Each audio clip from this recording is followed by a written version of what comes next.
Mud water reached the ankles of every man in the holding pen when the fight started at the waterline. A dented can slipped off a plank and filled with runoff, and two prisoners lunged for the next one, dragging others with them. On the outer walkway, a sentry raised his rifle, ready to fire if the surge broke the gate. Kobayashi Shuji pushed into the crush without stepping into the deepest ruts. He had carried wounded men through jungle trails and knew what wet skin became in a rainy season: splits, rot, fever. He caught a wrist, forced the grip open, and guided the second man backward by the elbow, using leverage instead of blows. He kept his eyes on Hands because Hands made the next decision. The compound was a stopgap site cut into a clearing, built when capture sweeps produced more bodies than trucks could move. Canvas and corrugated sheet formed a roof that leaked. Wire and palm weave formed walls that held in heat and sickness. Twice a day there was head count. At dusk there was a lantern check and a sweep for concealed objects. A manifest under oilcloth at the gate carried the rule that shaped every interaction. Prisoners were forbidden to organize, pass instructions, or form internal roles. The camp was thinly staffed, the captives mixed, and any internal order looked like the first layer of a larger plan. Kobayashi had been a medic and stretcher bearer. His Japanese vocabulary was full of bandage and dosage terms, not persuasion. In the pen, speech bought him little. Action bought him minutes. He climbed onto the plank edge and raised both hands where the sentry could see he held nothing. He pointed to the filled cans, then to cups, then to the line of bodies pressed against the wall. He counted with his fingers. The men nearest him slowed, and the pressure behind them eased. Easing pressure required sequence, and sequence required a marker. 2 days earlier, Kobayashi had found a deck of playing cards swollen in mud. He had dried the least ruined cards under his shirt at night, not to gamble, but to label turns. Now he set 3 cards on the plank as placeholders for groups, then assigned men with gestures. The feverish first, the wounded next, the rest after. A prisoner with a swollen calf crawled forward. Kobayashi waved him ahead of healthier men because he had watched wet swelling become a dead leg. Clean water sat under guard control. 2 sealed cans marked for medical use were placed near the gate to prevent delirium from turning into riot. Kobayashi watched the cans and watched the guards watch them. He waited for a moment when the corporal wiped rain from his eyes. He slid a relatively crisp card across the plank to a prisoner who hoarded a strip of clean cloth. The cloth mattered for bandaging. In return, the prisoner covered a quick dip of a cup into the medical can. The water was clear and tasted of metal. Kobayashi poured half into the swollen calf man's cup, then swallowed the rest in 2 pulls. The line settled. The system inside the pen became visible. Eleanor Park stood at the gate with a notebook sealed in waxed cover, rain beating off her cape. She served the translation and intelligence function that fed on paperwork, record statements, document conditions, flag risks that become attacks. Park did not address the crowd. She watched the plank, the cards, and the way prisoners obeyed Kobayashi's gestures without argument. Calm obedience inside a forbidden system read as coordination. She entered with a corporal as witness and wrote, time, weather, standing water, visible skin lesions, coughing, guard routine, manifest rule against coordination. Then she wrote the tool enabling it. Playing cards used to assign turns and access to a controlled resource. A guard kicked mud away from the cards and crushed a corner into pulp. The crowd tightened, not for paper, but for what confiscation meant. Park stopped the boot with a lifted hand, then indicated the corporal in her notebook. The guard picked up the deck with a rag. Park had the corporal note the transfer and place the rag and cards into a cloth bag that could be tied. A sharp cry cut through the pen. Near the back wall, a prisoner collapsed and slid down the palm weave, eyes rolling, sweat pouring in a way the rain did not explain. 2 men tried to lift him and failed. Kobayashi knelt in the mud and pressed the back of his hand to the man's neck. The heat was wrong. He recognized the pattern from malaria and wound fever he had seen on marches. Sudden high temperature, blank stare, body refusing commands. There was no space to separate the man from the crowd. Isolation meant the gate. The sentry shouted for room and drove men back with his rifle butt. The corporal hesitated. Moving a prisoner out invited suspicion of cover for escape, and leaving him inside fed panic. Medical handling and security handling were both procedures, and they collided here. Kobayashi pointed at the collapsed man's armpit, then at the rain barrel near the gate, signaling for cooling water. His clipped Japanese did not bridge to English. Park watched the gestures and watched nearby prisoners respond. They made room when he indicated. They stopped pushing when he raised a palm. Park stepped closer and looked at Kobayashi as a responsible node in a prohibited network. The corporal asked who controlled the cards and the water turns. Park pointed, then wrote Kobayashi's position and role into her notebook, converting a man into an entry that could travel upward. She signaled the gate guard. The wire opened. The corporal took Kobayashi by the arm, not roughly but firmly. Kobayashi did not resist. He knew resistance hardened the record already forming. He glanced once toward the swollen calf man whose cup still held clear water, then lowered his eyes to the mud and walked where he was guided, away from the plank and the tied cloth bag that now carried his only tool. The corporal led Kobayashi along the outer walkway to a lean-to where paperwork stayed drier. A lantern hung from a nail, its flame shielded by tin. On a table lay a stack of forms weighted with a brick, a tin of pencils, and a ledger whose pages curled at the edges. Park followed with the cloth bag held away from her uniform. She set it on the table and had the corporal place his hands where she could see them. In a camp built on temporary authority, a witness mattered as much as a lock. She opened the bag, removed the deck, and laid it out in a fan. Water had fused several cards together.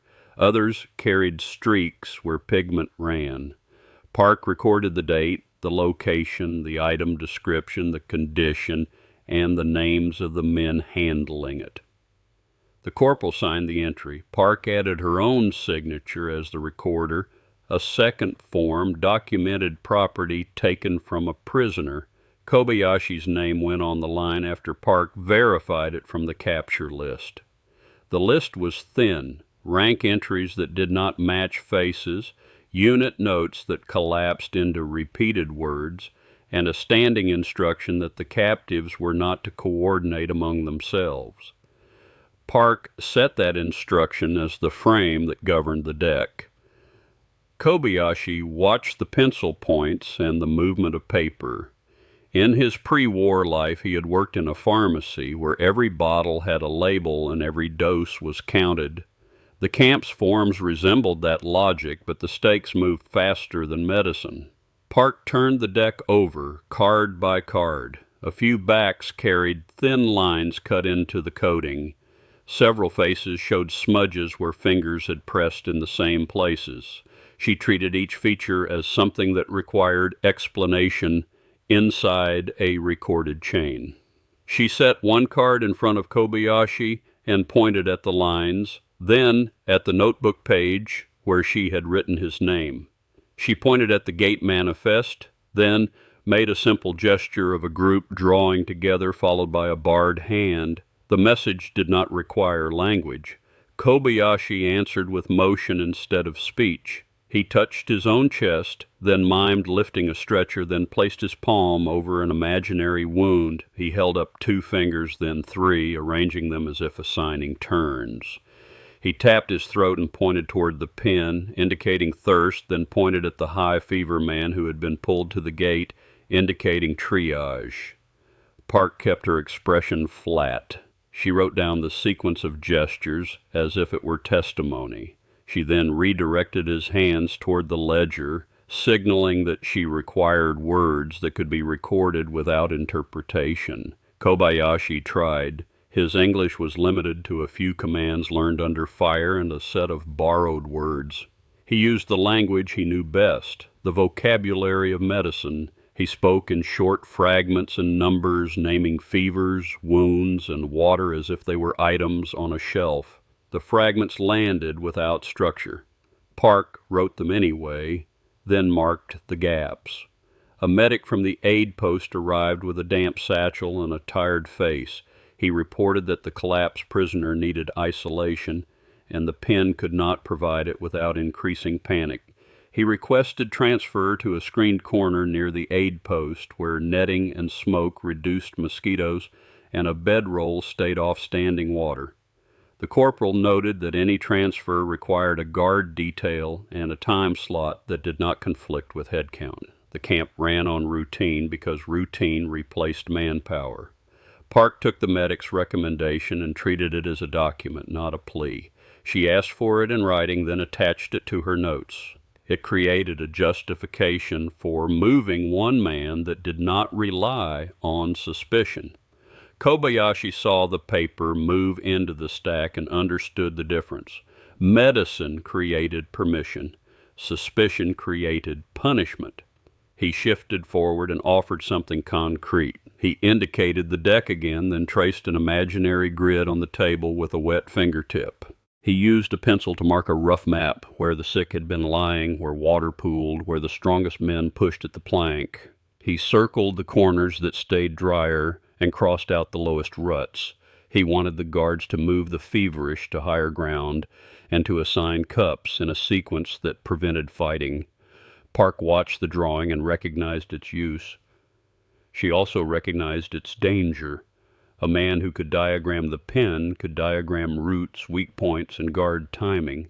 The same skill served survival and served planning. She recorded the map as part of the file.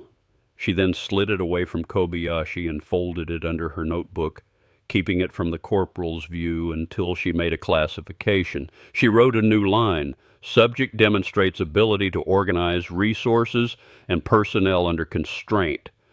Outside, a shout rose from the pen, followed by the slap of hands on wire. The loss of the cards had removed the only visible method of turn-taking.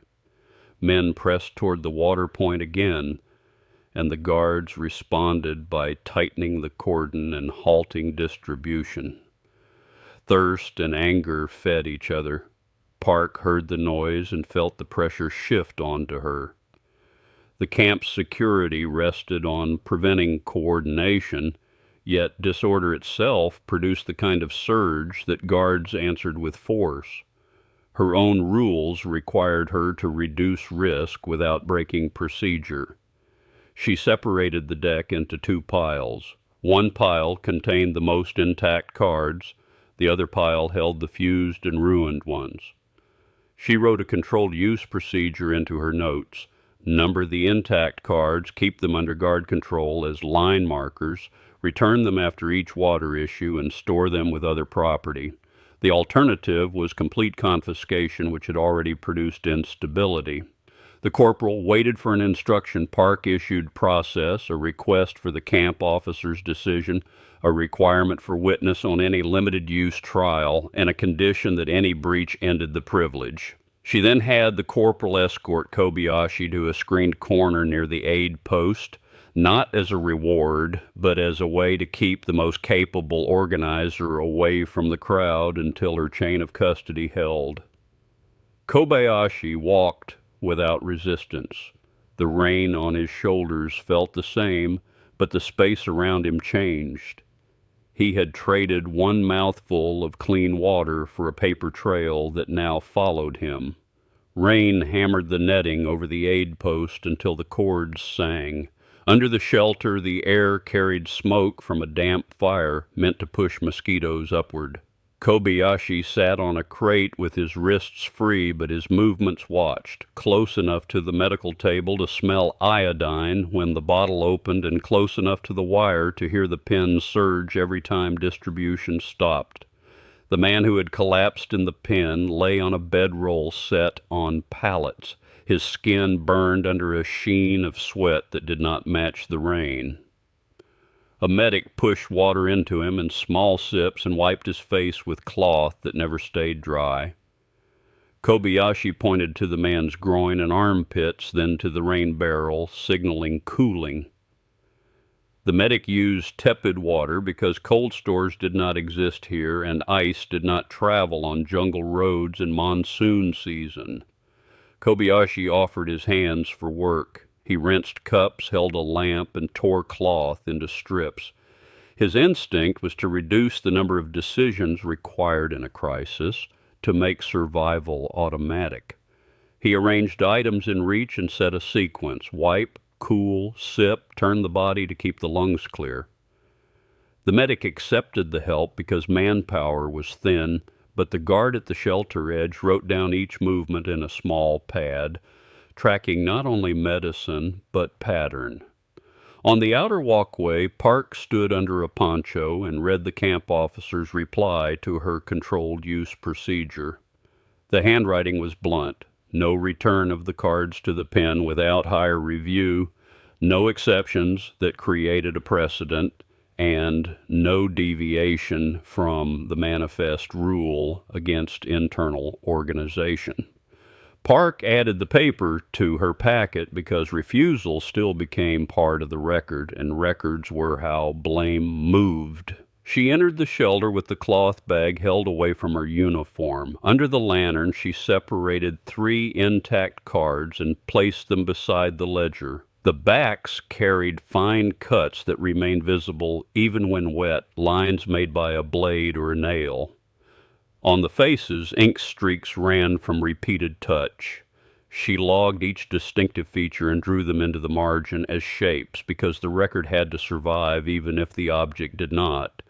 Kobayashi leaned forward and shook his head once. He pointed at the rain, then dragged a wet finger across the table, making a broad smear. He rubbed the back of a card with his thumb, showing how the coating lifted and broke. He tapped his nails against the table edge, indicating that rough hands and soft paper left marks without intent. His explanations lived in demonstration, but Park required a sentence that could travel up a chain without him present. She directed him to state the purpose of the marks in words. Kobayashi reached for the language he owned. He said numbers, said water, said sick, said turn. He added pharmacy terms that did not map cleanly to her form fields. Park wrote every fragment, then wrote the absence around them, because in her system, gaps carried weight and created room for stricter handling. Outside the pen, distribution had halted since the deck was confiscated. Men pressed at the wire when a can appeared, then backed away when rifles leveled. The routine that held the place together depended on head count and predictable ration times, yet the rain had flooded the storage trench and spoiled several sacks. Portions tightened, the cordon tightened with them. The damp also flattened tempers, turning every delay into a shove. A second fever case arrived at the aid post, carried by guards with their sleeves rolled high against mud. The medic looked at the bed rolls and the netting and refused to place the man under the same screen. There was no spare corner. The remaining net had holes, and the smoke fire ran on wet wood. Isolation was a principle without capacity, and that shortage made every transfer look like selection. Kobayashi tried to force urgency into a form the camp could use. He took a stick and scratched a diagram in the mud. The pen, the water point, the highest ground, the lowest ruts. He circled the place where men slept shoulder to shoulder, then circled the place where mosquitoes rose at dusk, then drew an arrow away from both. He drew a second arrow from the rain barrel to the medical cans, and then to the far wall. indicating that shifting distribution away from sleeping bodies reduced contact and reduced fighting by splitting the crowd into two lines that guards held apart with rope and rifle butts. Park saw the value and the risk in one glance. She brought a clipboard and copied the diagram into paper with her own hand because paper was control. She required a witness from the camp office, a clerk who could attest that the diagram had been produced under supervision, then waited for the clerk to arrive and sign. The clerk came late, held up by supply tallies and the head count schedule that did not move without written approval. The delay was procedural, but the pen absorbed it as thirst and anger. When the clerk signed, Park took the diagram to the gate and ordered water distribution to resume under direct guard spacing without internal markers. The first can rolled out and men surged. Guards pushed back with rifle stocks and boots. A cup spilled, and the mud drank it. The men nearest the front shoved again, and the guards halted distribution once more. The knot tightened, and the sentry on the walkway raised his rifle and held it level. Park wrote the cycle down as behavior and consequence. No markers produced chaos. Chaos produced force. Force produced grievance, and grievance fed the pressure that made internal order return. Her denied procedure called for numbered tokens handled by guards and collected after each issue, but the officer's refusal had closed that lane. She shifted to the one path still open to her without bending the manifest rule, built a file that justified removing one organizer. She returned to the sheltered corner and traced each cut line with a pencil point. She set the marks against the grid Kobayashi had drawn and against the order he had demonstrated at the plank. The positions matched a turn sequence that required memory and repetition. The same marks also formed a workable code for signaling and rank because a pattern that trained obedience also trained concealment. Park logged both functions as operational readings and attached them to the manifest instruction against coordination, the property ledger entry, and the clerk's signature. At dusk, the lantern check began. Guards walked the wire with lights, scanning for concealed metal and improvised cord. Prisoners stood in rows, wet hair plastered to faces, hands visible. When the beam hit the empty space where the cards had been used, men stared at the gate instead of the light. Bodies angled away from the center, guarding their space and watching the walkway for the next movement of boots. Kobayashi heard the shift from the aid post and understood that his distance from the pen had changed how the others read him. He had tried to prove usefulness through medical work and through a map that reduced fighting, but the camp's rules treated usefulness as leverage. His mouth failed him at the table, and his hands had shown too much. Park signed a transfer request and fixed it to the front of the packet. She framed it as procedural necessity, a subject linked to resource control, an object with signaling marks, and a pen whose stability depended on decisions that could not wait for paper to dry. The corporal assembled a guard detail for the walk to a higher holding point, where questioning followed a stricter template and where each answer was boxed into a form. Kobayashi rose from the crate, stepped into the rain, and followed the corporal.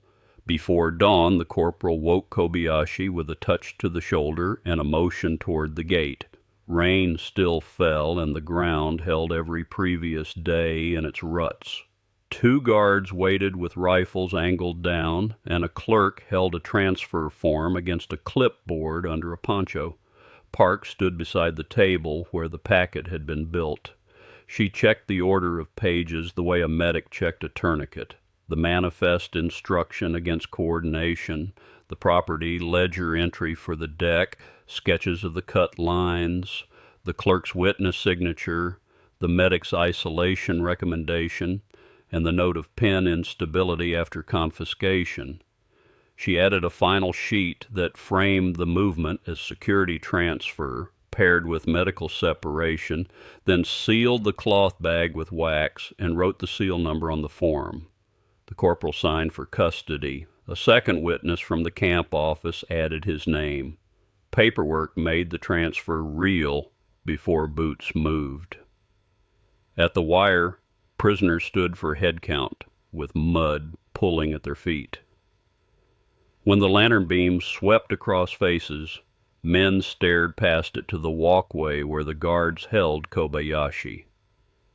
Selection confirmed what the crowd had begun to believe. The camp chose individuals, and selection carried consequences no one inside the pen could control. A truck waited beyond the gate, its bed slick with rain.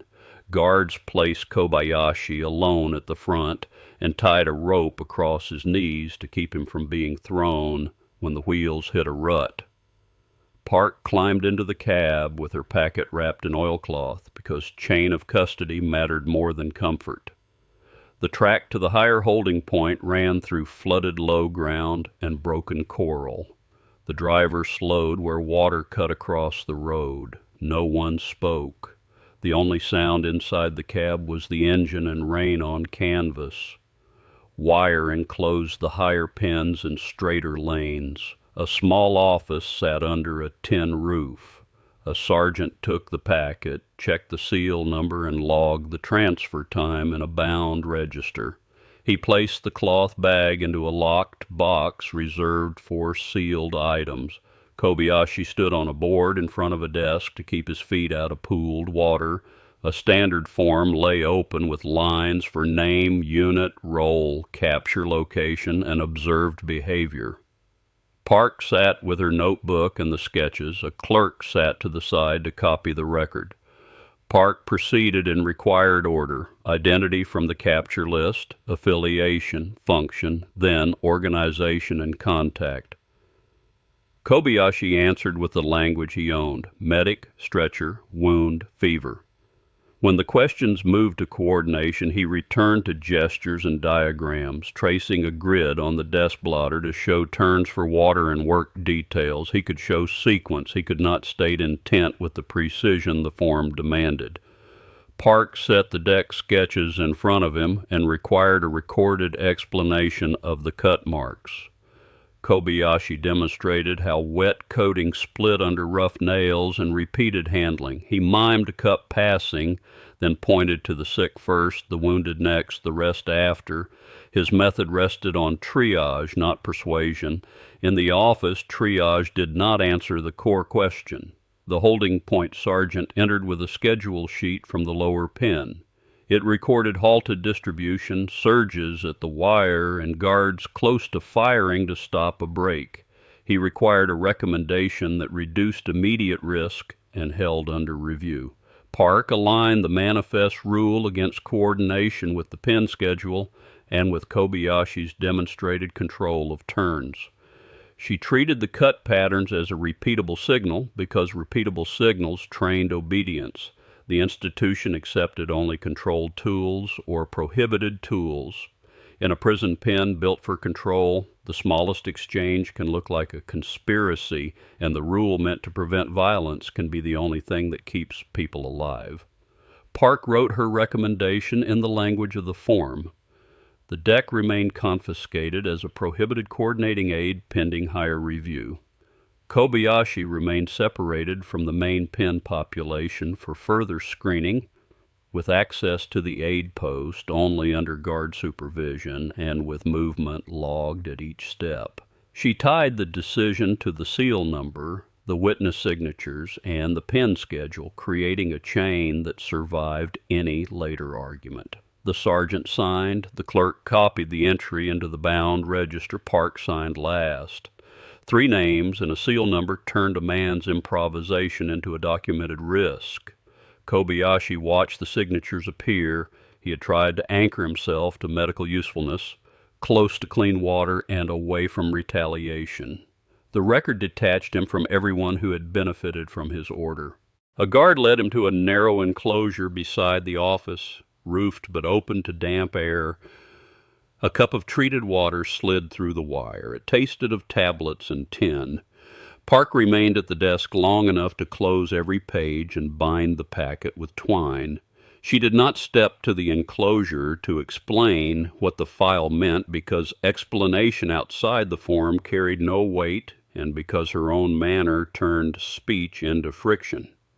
She listened to rain and to the distant rise and fall of voices from the lower pen, then added a short addendum that the subject's communication failed under questioning and that gestures replaced statements. The addendum tightened the classification without adding new facts. Back at the lower pen, the removal of the deck and the removal of Kobayashi changed the crowd's balance. Men who had accepted turns now pressed their shoulders into the front line.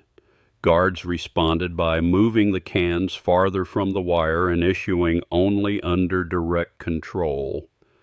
2 hands grabbed at one cup and the corporal halted distribution, then restarted under stricter spacing. To replace a marker without violating the manifest rule, the corporal cut chits from cardboard packaging and numbered them in pencil. A guard placed a chit into a palm, watched the man drink, then took it back. The system was slower and humiliating, but it was visible and owned by the guards, not by the crowd. By evening, the pen quieted into brittle routine. Coughs carried farther in the damp. Fever cases stayed under netting near the aid post, watched by guards who counted every movement. Park's packet sat filed in the locked box.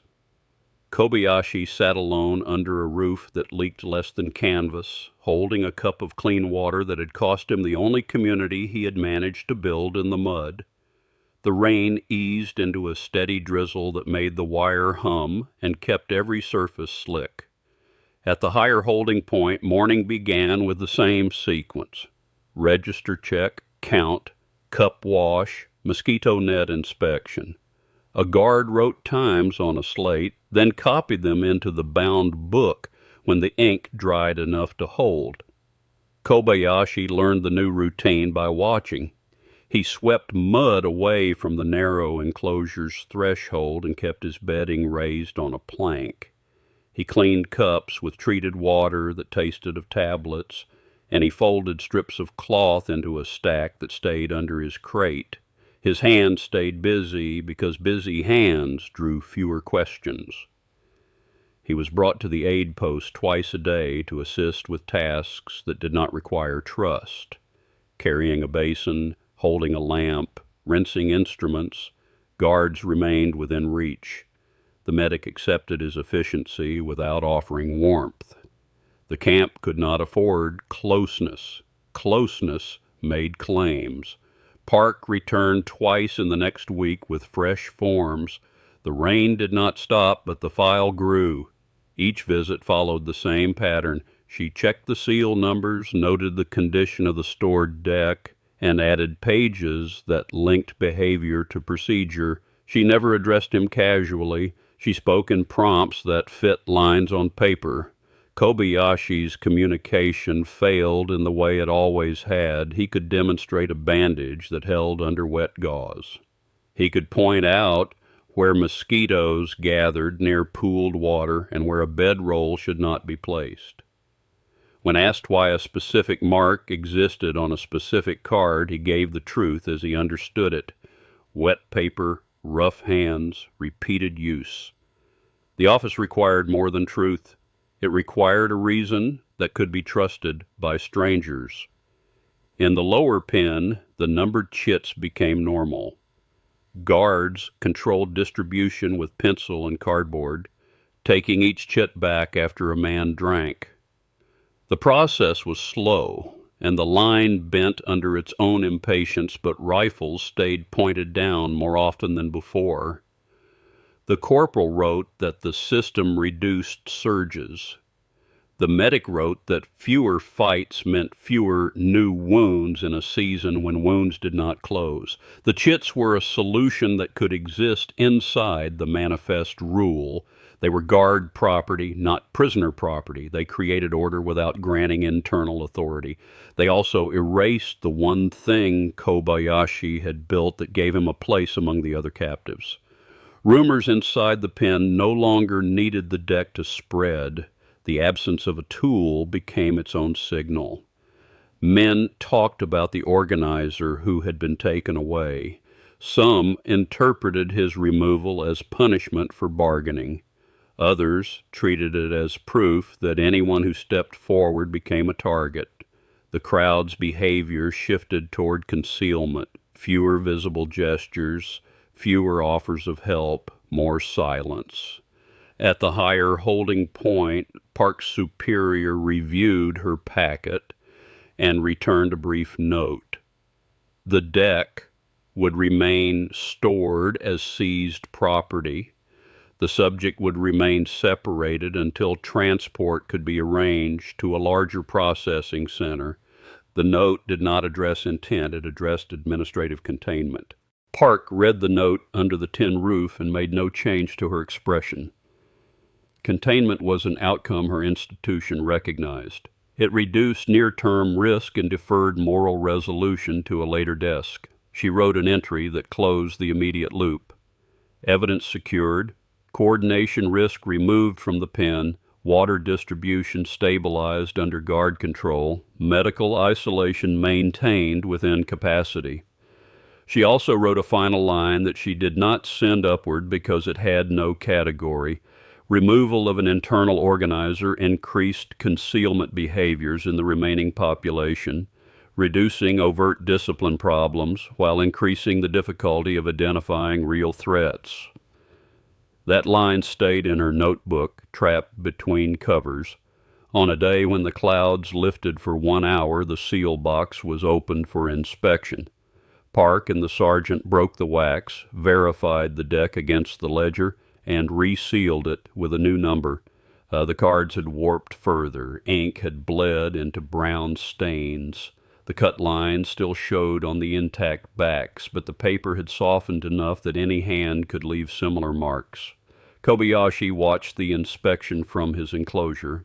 For a moment he thought to ask for the deck, not to return it to the pen, but to explain it in a quieter way, card by card, away from the wire and the surge.